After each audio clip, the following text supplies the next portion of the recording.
Tom पूरी तरह घबराया हुआ था, लेकिन तभी कातिल अचानक रुक गया। उसने मुड़कर टॉम की दिशा में चलना शुरू कर दिया। असल में टॉम की गर्लफ्रेंड का कॉल आया था। कातिल ने कॉल काट दी, फिर फोन की स्क्रीन पर नाम और फोटो देखे। तभी उसे समझ आया कि कंपनी में अब भी कोई जिंदा है। टॉम शुक्र है, टॉम उससे पहले ही बाहर निकल चुका था, मगर सारी एग्जिट्स ब्लॉक थी और उसे मजबूरन एक कमरे में छिपना पड़ा। टॉम ने खुद को संभाला। उसने एक कागज जलाया और उसे सिगरेट लाइटर पर रखा, पर बहुत देर तक कुछ हुआ ही नहीं। उसी वक्त उसने देखा कि सामने वाली बिल्डिंग में कोई है। वो तेजी से टेबल से कूदा और उस तरफ इशारा किया, लेकिन सामने वाले ने उसे देखा ही नहीं। फिर उस आदमी ने खुद एक कागज जलाया और उसे डस्टबिन में फेंक दिया।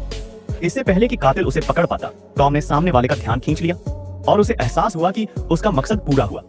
टॉम ने फौरन पुलिस को कॉल करने की कोशिश की, लेकिन तभी कातिल को जलने की स्मेल आ गई। उसने तुरंत फायर एक्सटिंग्विशर उठाया और टॉम के कमरे की ओर दौड़ पड़ा।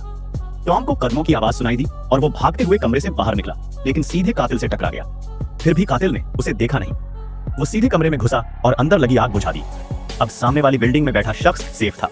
911, हाँ मिल गया, हाँ मैं ही हूँ, हाँ। यहीं टॉम की पूरी रेस्क्यू प्लान फेल हो गई। उसने मेन रूम में छिपकर अपना एक्सेस कार्ड पूरी ताकत से स्कैनर पर लगाया, फिर बाकी लोगों के एक्सेस कार्ड्स भी यूज किए। लेकिन जैसे ही आखिरी स्टेप की बारी आई, कातिल उसे ढूंढ चुका था। शुक्र है, टॉम की रिएक्शन स्पीड कमाल की थी। उसने झट से खुद को बचा लिया और जैसे ही एक्सेस कार्ड ब्लॉक हुआ, कातिल इमारत के अंदर फंस गया।